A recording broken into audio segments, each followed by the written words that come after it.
Perusahaan Umum Daerah Tirta Daroy Banda Aceh mengalami kekurangan air untuk disalurkan ke warga.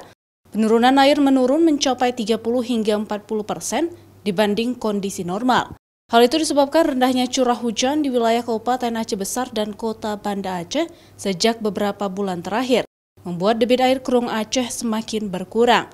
Selain itu, rusaknya bendungan karet di Krung Aceh juga ikut mempersulit Perumdam Tirta Daroy dalam peroleh air baku. Saat ini, produksi air bersih sangat bergantung pada pasang surut air laut.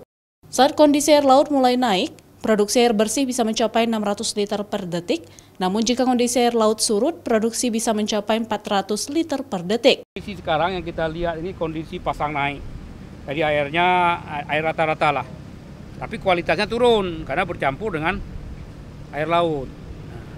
Nanti setelah dekat maghrib nanti ini turun ini sungai ini sampai lantai, sampai nampak apa namanya tuh? Dasar sungai, ya, nampak batu-batu nanti. Ketika maghrib sampai jam 10 pagi besok. Di saat itu produksi kita turun.